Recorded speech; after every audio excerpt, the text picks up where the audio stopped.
Hi friends, എല്ലാവർക്കും പുതിയൊരു വീഡിയോയിലേക്ക് സ്വാഗതം. ഇന്നത്തെ വീഡിയോയിൽ നല്ല ടേസ്റ്റി ആയിട്ടുള്ളൊരു വിഭവമാണ് കാണിക്കുന്നത്. ഇത് നമ്മൾക്ക് ബ്രേക്ക്ഫാസ്റ്റ് ആയിട്ടും എടുക്കാം, ഈവനിങ് സ്നാക്ക് ആയിട്ടും എടുക്കാം. കുട്ടികളുടെ ടിഫിൻ ബോക്സിൽ കൊടുത്തുവിടാനും നല്ലൊരു ഐറ്റം കൂടിയാണിത്. അപ്പോൾ നമ്മൾക്ക് നോക്കാം ഇതെങ്ങനെയാണ് എളുപ്പത്തിലും ടേസ്റ്റിയുമായിട്ട് തയ്യാറാക്കുന്നത് എന്നുള്ളത്. ഇതിൻ്റെ പ്രധാന ചേരുവ ഏത്തപ്പഴമാണ്. പഴുപ്പ് കൂടിയിട്ടുള്ള ഏത്തപ്പഴം ഉണ്ടെങ്കിൽ അത് നമ്മൾക്ക് ഇതുപോലെയൊക്കെ ഉണ്ടാക്കാനായിട്ട് യൂസ് ചെയ്യാം. പഴുപ്പ് കൂടിയ ഏത്തപ്പഴം എല്ലാവർക്കും കഴിക്കാൻ മടിയായിരിക്കും. ഞാനിപ്പോൾ ഇവിടെ 4 ഏത്തപ്പഴം എടുത്തിട്ടുണ്ട്. ഇത് ആവിയിലൊന്ന് പുഴുങ്ങിയെടുക്കാം. സ്റ്റീമറിൽ വെള്ളം തിളയ്ക്കാനായിട്ട് വയ്ക്കുക. എന്നിട്ട് ആവി വന്നതിന് ശേഷം പഴം വെച്ചിട്ട് 5-6 മിനിറ്റ് മാത്രം വെയിറ്റ് ചെയ്താൽ മതി. അപ്പോഴത്തേക്കും ഏത്തപ്പഴമൊക്കെ കറക്റ്റായിട്ടുണ്ടായിരിക്കും.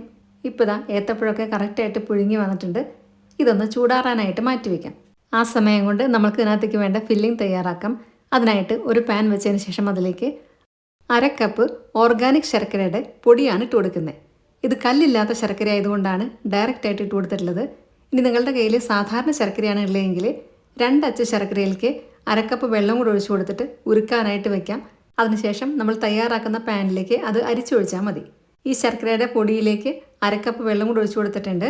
ഇത് പെട്ടെന്ന് തന്നെ അലിഞ്ഞു കിട്ടും. ഇനി വേണ്ടത് തേങ്ങ ചിരവിയതാണ്. ഫ്രഷ് ആയിട്ടുള്ള തേങ്ങ തന്നെ എടുക്കാൻ ശ്രദ്ധിക്കുക. ഒരു തേങ്ങ ചിരവിയതാണ് ഇട്ട് കൊടുത്തിട്ടുള്ളത്. ഏകദേശം 2 കപ്പോളം തേങ്ങ ചിരവിയത് ഉണ്ടായിരിക്കും. അതിട്ട് കൊടുത്തതിന് ശേഷം എല്ലാം കൂടെ നല്ലപോലെ ഇളക്കി കൊടുക്കുക. ഈ സമയത്ത് തന്നെ കുറച്ച് ഏലക്ക ഞാൻ ചതച്ചെടുക്കുന്നുണ്ട്. അതേപോലെ തന്നെ ചെറിയ ജീരകം കൂടെ ചതച്ചെടുക്കുക. 1 ടീസ്പൂൺ ഏലക്ക ചതച്ചതാണ് ഇട്ട് കൊടുത്തിട്ടുള്ളത്. നന്നായി പൊടിയായിട്ടാണ് ചതച്ചെടുത്തിട്ടുള്ളത്. മിക്സിയിൽ വേണമെങ്കിൽ പൊടിച്ചെടുത്താലും മതി. ഇനി വേണ്ടത് ജീരകം ചതച്ചതാണ്. അതും 1 ടീസ്പൂൺ തന്നെ ഇട്ട് കൊടുക്കുക. എല്ലാം കൂടെ നല്ലപോലെ ഇളക്കിയെടുക്കുക. ഇനി നമുക്ക് ഒരു കാര്യം കൂടെ അതിനകത്തേക്ക് ചേർത്ത് കൊടുക്കാനുണ്ട്. ഫ്ലെയിം നല്ലപോലെ കുറച്ച് വെച്ചതിന് ശേഷം 1 പിടി അവിലാണ് ഇട്ട് കൊടുക്കുന്നത്. ഇത് വെളുത്ത അവിലാണ് ഞാൻ ഇട്ട് കൊടുത്തിട്ടുള്ളത്. തിന്നായിട്ടുള്ള വെളുത്ത അവലാണ് ഇട്ട് കൊടുത്തിരിക്കുന്നത്. ഇതിന് പകരം മട്ട റൈസിൻ്റെ അവൽ വേണമെങ്കിലും ഇട്ട് കൊടുക്കാം. ഒരുപാട് കട്ടിയുള്ള അവലിട്ട് കൊടുക്കുന്നതിനേക്കാളും തിന്നായിട്ടുള്ള അവലിട്ട് കൊടുക്കുന്നതാണ് കൂടുതൽ ടേസ്റ്റ് ഉണ്ടായിരിക്കുക. പിന്നെ അതുപോലെ തന്നെ നമ്മൾ ശർക്കര ഉരുക്കാനായിട്ട് വെള്ളം ഒഴിച്ചിട്ടുണ്ടായിരുന്നു. ആ വെള്ളമെല്ലാം വറ്റി വന്നതിന് ശേഷം മാത്രമേ അവലിട്ട് കൊടുക്കാൻ പാടുള്ളൂ. അതുകൂടെ പ്രത്യേകം ശ്രദ്ധിക്കുക. ഈ സമയത്തെല്ലാം തീ നല്ലപോലെ കുറച്ച് വെച്ചിരിക്കണം. ഇനി നമ്മൾക്ക് കുറച്ച് നട്ട്സും കൂടി ഇതിനകത്തേക്ക് ഇട്ട് കൊടുക്കാം. 1 ടേബിൾ സ്പൂൺ നട്ട്സും കൂടി ഇട്ട് കൊടുത്തതിന് ശേഷം എല്ലാം കൂടി ഇളക്കിയെടുത്തിട്ട് നമ്മൾക്കിനി ഫ്ലെയിം ഓഫ് ചെയ്യാം. അതിനുശേഷം ഇത് ചൂടാറാനായിട്ട് സൈഡിലോട്ട് മാറ്റി വയ്ക്കാം. ആ സമയം കൊണ്ട് നേരത്തെ നമ്മളിവിടെ പഴം പുഴുങ്ങി വെച്ചിട്ടുണ്ടായിരുന്നു. അത് നല്ലപോലെ ചൂടാറി വന്ന് കാണും. അതെല്ലാം തൊലി കളഞ്ഞതിന് ശേഷം മിക്സിയുടെ ജാറിലേക്ക് ഇട്ട് കൊടുക്കുന്നുണ്ട്. ഇനി ഇതിനകത്ത് വെള്ളം തീരെ ഒഴിക്കരുത്. വെള്ളം ഒഴിക്കാതെ നല്ല പേസ്റ്റായിട്ട് തന്നെ അരച്ചെടുക്കുക. അരച്ചെടുത്തതിന് ശേഷം ഒരു പാത്രത്തിലേക്ക് മാറ്റാം. കുറച്ച് വലിയ പാത്രം എടുക്കുക. കാരണം നമ്മൾക്ക് ഇതിനകത്തേക്ക് അരിപ്പൊടി ഇട്ടതിന് ശേഷം എല്ലാം കൂടെ കുഴച്ചെടുക്കാനുള്ളതാണ്. അത് കണക്കാക്കിയിട്ട് കുറച്ച് വലിയ പാത്രം എടുക്കുക. ഇനി ഇത് കുഴയ്ക്കാൻ ആവശ്യമായിട്ടുള്ള അരിപ്പൊടിയും കൂടി ഇട്ട് കൊടുക്കുക. അരിപ്പൊടിക്ക് പ്രത്യേകിച്ച് അളവില്ല. കാരണം നമ്മൾക്കിത് കുഴച്ചെടുക്കാൻ ആവശ്യമായിട്ടുള്ള അരിപ്പൊടിയാണ് ഇട്ട് കൊടുക്കുന്നത്. അപ്പത്തിനും ഇടിയപ്പത്തിനൊക്കെ നമ്മൾ എടുക്കുന്ന തരിയില്ലാത്ത വറുത്ത അരിപ്പൊടിയാണ് ഇട്ട് കൊടുത്തിട്ടുള്ളത്. എല്ലാം കൂടെ നല്ല പോലെ ഒന്ന് കുഴച്ചെടുക്കണം. ആദ്യമേ തന്നെ സ്പൂൺ വെച്ചിട്ടാണ് കുഴയ്ക്കുന്നത്. കാരണം നമ്മൾ നേന്ത്രപ്പഴം അരച്ചെടുത്തത് കൊണ്ട് തന്നെ കയ്യിലൊക്കെ ഒട്ടിപ്പിടിക്കാൻ ചാൻസ് ഉണ്ട്. അതുകൊണ്ട് ഒരു സ്പൂൺ വെച്ചിട്ട് നല്ലപോലെ കുഴച്ചതിന് ശേഷം പിന്നീട് നമ്മൾക്ക് കൈ വെച്ചിട്ട് കുഴച്ചെടുക്കാം. നമ്മൾ ഇടിയപ്പത്തിനൊക്കെ കുഴച്ചെടുക്കുന്ന ആ ഒരു പാകത്തിൽ വേണം കുഴയ്ക്കാനായിട്ട്. ഇപ്പോൾ ഇതാ അരിപ്പൊടിയൊക്കെ കറക്റ്റ് പാകമായിട്ടുണ്ട്. ഇതുപോലെ വേണം ഇത് കിട്ടാനായിട്ട്. ഇനി കയ്യിൽ ഒരുപാട് ഒട്ടിപ്പിടിക്കുന്നുണ്ടെങ്കിൽ കുറച്ച് വെളിച്ചെണ്ണയോ അല്ലെങ്കിൽ നെയ്യോ തേച്ച് കൊടുത്തിട്ട് കുഴച്ചെടുക്കാം. ഇനി നമ്മൾക്ക് അടയൊക്കെ പരത്തിയെടുക്കുന്ന പോലെ വാഴയിലക്കകത്ത് ഇത് പരത്തിയെടുക്കാം. വാഴയില ചെറിയ കഷ്ണങ്ങളാക്കിയിട്ട് റെഡിയാക്കി വെക്കുക. ഇത് വാട്ടിയതല്ല, വാട്ടാത്ത വാഴയിലക്കകത്താണ് ഞാൻ പരത്തുന്നത്. വാട്ടിയ വാഴയില വേണമെങ്കിലും എടുക്കാം.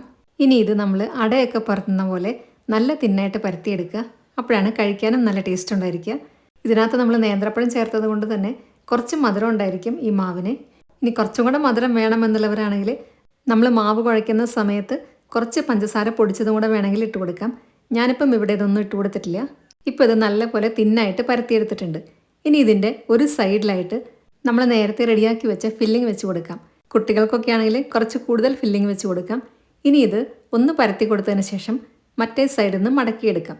മടക്കിയതിന് ശേഷം സൈഡെല്ലാം ഒന്ന് ഒട്ടിച്ചു കൊടുക്കുക. ഇനി ഇത് ഷേപ്പാക്കാനായിട്ടുള്ള ഒരു മെത്തേഡാണ് പറയുന്നത്. ഒന്നുകിൽ നമ്മൾ അട പരത്തി കഴിഞ്ഞിട്ട് അതിൻ്റെ സൈഡെല്ലാം ഒന്ന് ഷേപ്പാക്കി കൊടുക്കാം മടക്കുന്നതിന് മുന്നേ ആയിട്ട്.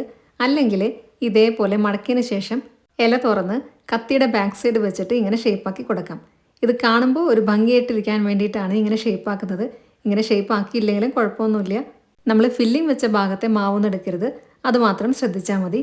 എല്ലാ സൈഡും ഒന്ന് ഷേപ്പാക്കിയതിന് ശേഷം വീണ്ടും ഇല മടക്കിയിട്ട് ഒന്ന് പ്രസ് ചെയ്ത് കൊടുക്കുക. അപ്പോൾ ഇത് നല്ല ടൈറ്റായിട്ട് തന്നെ ഇരുന്നോളും. ഇതേപോലെ തന്നെ എല്ലാ അടയും ഞാൻ തയ്യാറാക്കുന്നുണ്ട്. ഈ സമയത്ത് തന്നെ സ്റ്റീമറിൽ വെള്ളം വെച്ചിട്ടുണ്ട്. അത് തിളയ്ക്കാൻ തുടങ്ങിയിട്ടുണ്ട്. ഇനി നമ്മൾക്ക് ഉണ്ടാക്കിയ അടയിൽ നിന്ന് 2 3 ഒക്കെ ആയിട്ട് വെച്ച് കൊടുക്കാം. ആദ്യമേ തന്നെ 2 ഞാൻ വെച്ച് കൊടുക്കുന്നത്. അത് വെന്ത് വരുന്ന സമയം കൊണ്ട് ബാക്കി അടയും കൂടെ നമ്മൾക്ക് തയ്യാറാക്കാം.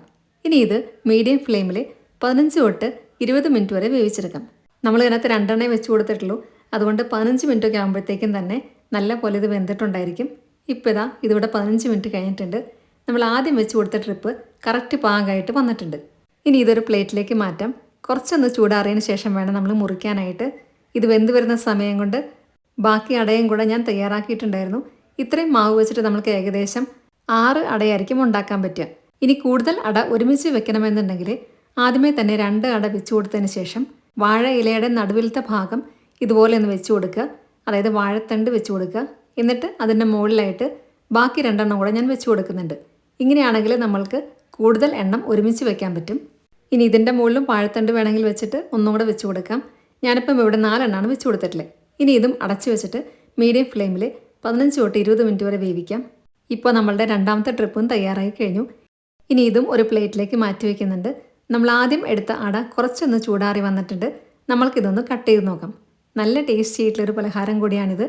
കുട്ടികളുടെ ടിഫിൻ ബോക്സിൽ കൊടുത്തുവിടാനും നല്ലൊരു ഐറ്റം കൂടിയാണിത്. ഈവനിങ് സ്നാക്കായിട്ടും ബ്രേക്ക്ഫാസ്റ്റ് ആയിട്ടും എല്ലാം നമ്മൾക്ക് എടുക്കുകയും ചെയ്യാം. നിങ്ങൾ ഇതുവരെ ഉണ്ടാക്കി നോക്കിയിട്ടില്ലെങ്കിൽ ഒരു പ്രാവശ്യമെങ്കിലും ഇതുപോലെ ഒന്ന് ട്രൈ ചെയ്ത് നോക്കണം. അപ്പോൾ എല്ലാവർക്കും ഇന്നത്തെ വീഡിയോ ഇഷ്ടമായെന്ന് വിചാരിക്കുന്നു. വീഡിയോ ഇഷ്ടമായിട്ടുണ്ടെങ്കിൽ നിങ്ങളുടെ ഫ്രണ്ട്സിനും റിലേറ്റീവ്സിനൊക്കെ ഷെയർ ചെയ്യാൻ മറക്കരുത്. സബ്സ്ക്രൈബ് കൂടെ ചെയ്യുക. അതിൻ്റെ സൈഡിലുള്ള ബെല്ലൈക്കണിൽ ഓൾ എന്നുള്ള ഓപ്ഷനോടെ ക്ലിക്ക് ചെയ്യുക. അപ്പോൾ നെക്സ്റ്റ് ടൈം ഞാൻ വീഡിയോ ഇടുമ്പോൾ പെട്ടെന്ന് തന്നെ നിങ്ങൾക്ക് നോട്ടിഫിക്കേഷൻ വരുന്നതായിരിക്കും. ഇനി ഫേസ്ബുക്കിൽ കാണുന്നവരാണെങ്കിൽ നമ്മുടെ പേജ് ഫോളോയും ലൈക്കും കൂടെ ചെയ്യാൻ മറക്കല്ലേ. ഈ രീതിയിൽ ഇതുണ്ടാക്കി നോക്കിയതിന് ശേഷം നിങ്ങളുടെ ഫീഡ്ബാക്സ് എല്ലാം കമൻസിലൂടെ അറിയിക്കുക. നല്ലൊരു വീഡിയോ ആയിട്ട് വീണ്ടും കാണാം. താങ്ക്